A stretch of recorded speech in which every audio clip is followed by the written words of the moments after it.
Well, hello. Today we are talking about the R5, the R6 autofocus system. I'm going to give you a couple ways that you can maximize the performance out of these bad boys.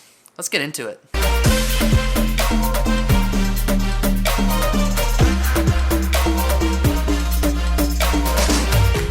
Well, hey, what's up? My name is Tony, and I'm a filmmaker photographer in the St. Louis area. Today, we're talking about the R5 and the R6 autofocus systems. I'm going to kind of show you how I set them up in the menu system, and then some tips and tricks in the back of the camera to help you get the best autofocusing that you can get. These things are incredible. They really do have incredible autofocusing systems, and I just want to give you some tips and tricks on how to maximize that. So let's jump into the back of the camera. Here we go.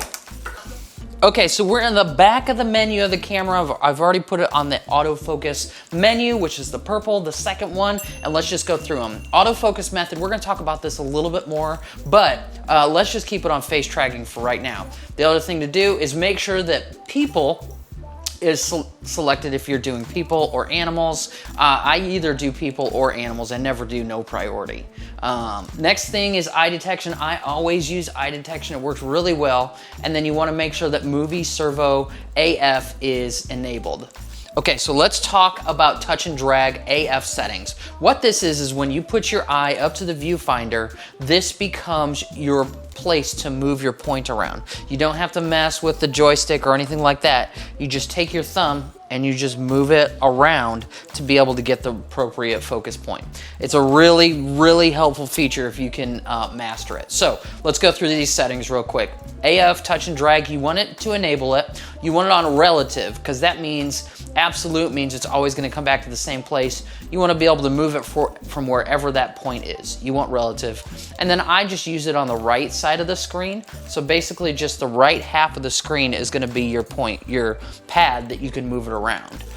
You can use some other ones, but my nose gets in the way with the left, and I just really like the whole right side of it. So that's what I use. Let's keep going to number 2, focus guide. This is for when you're using manual focus. This is something that's really, really helpful if you're using manual focus, but we're talking about autofocus today. So let's get into some of these settings. Movie servo AF speed. I actually dropped this down to -3. And what this does is it shows you just how fast it focuses. So it's nice and smooth, making it very cinematic looking.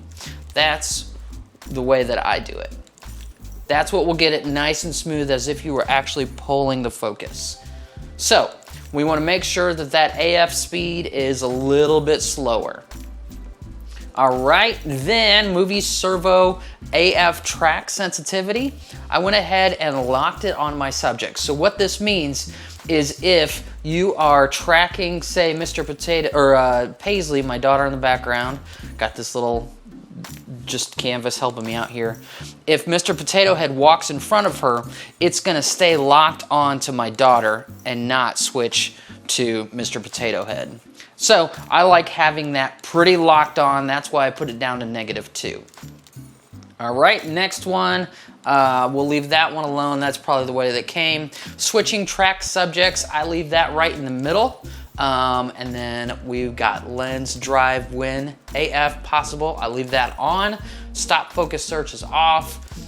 Limited, I haven't done anything with that. AF method selection control, we'll leave that on manual or multifunction button. And then we've got this. You can use some of these features if you want. These are all just whatever came in the camera. So we're good to go. Before we get out of the menus, go to your custom controls, go to customize buttons, and we want to make sure that AF on is set to autofocus. You can see it there. And then we want to make sure that video is the same thing. And I'm going to show you how to use that AF on button.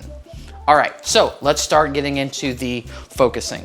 So the way that I'll do it, if I'm shooting video, we'll talk about video first, is I will just tap the screen and it'll be good to go. It slowly focuses. Now, for some reason, if I want to hold the focus on the subject, I'll do 2 different things. You can hold the AF on, the little button turns green. That means that you're pausing. So now if I were to move Mr. Potato Head, let's see if I can get over here, up and over, it's not gonna change the focus on me. Sometimes that's convenient, but then it grabs them right again.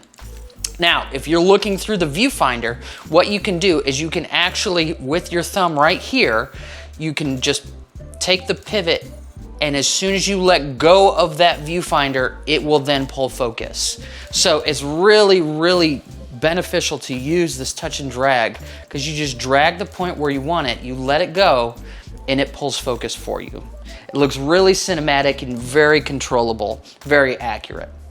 All right, so other thing you can do while we're in here, I use this a lot. Say Paisley is giving a speech and I know that the camera's not moving and she's standing behind a podium and I don't want the camera to ever hunt. So what I'll do is I will make sure that she's in focus and then tap Servo AF. And what that does is it pauses the autofocus from hunting.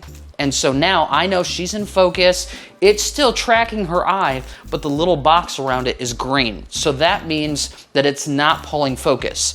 Say I want to now focus on Mr. Potato Head for some reason. I can then hit the AF on again and it will resume focusing. This is a really, really handy feature on a gimbal, or if, like I said, if the camera's locked down and your subject is locked down and nothing is moving. It's really, really helpful. Regardless whether or not I'm shooting photo or video, I almost always shoot with the tracking.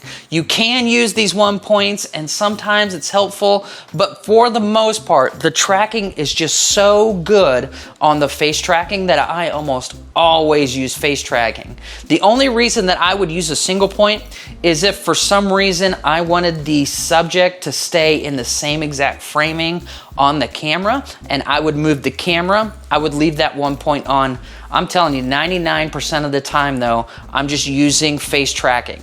Now you've got all these other zone ones. Really, I don't think that these are necessary anymore. I feel like these are all overflow from the DSLR days when the autofocusing just wasn't as good and it couldn't keep up. And so you had to assign kind of a zone. Well, those days are gone. You really don't need those anymore. So my suggestion is just leave it on face tracking. It just works so well and it tracks your subjects so well. But you're welcome to play around with some of these other ones. Honestly, I use like 1 point AF or face tracking. I don't use any other tracking. All right, so now if we flip over to photo, now this button does something a little bit different. So now say I'm tracking her face, it already tracks it. What I'll do is I'll hit this AF on, and what it's doing is it is actually tracking her, and I can tell that she's in focus because the little box turned blue instead of white. Now, if for some reason I accidentally bumped my cue and I don't have it on servo, I have it on one shot, it's gonna turn green. And what that means is it will focus once and then pause the focusing, which is not what you want for subjects that are moving. It's fine if your camera is stationary on the table like this and your subject is stationary, you want that kind of focus. But every other time you wanna make sure that you're using the servo and not the one shot. Now it's blue again. That means I know if she moves, it's gonna continue tracking her and she's in focus. Now you wanna make sure that you do not hit this button right here. It's super annoying because if for some reason you grab your camera and you go to tap focus, as soon as it grabs focus, it takes the photo, which is super, super annoying. So make sure not to get confused when you're in photo mode, not to hit that button, because otherwise you're not gonna be able to touch the back of your screen and then take your photo. So, all that being said, do not hit that button. You do not want that on there for photos. All right, well, hopefully these tips and tricks are really helpful for you.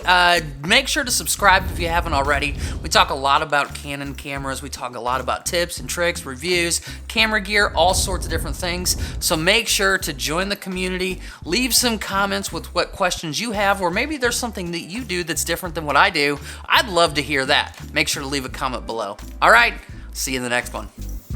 Go ahead. Slow down, slow down. Slow down. This is a nice slow walking part. Kind of lean in a little bit. Okay.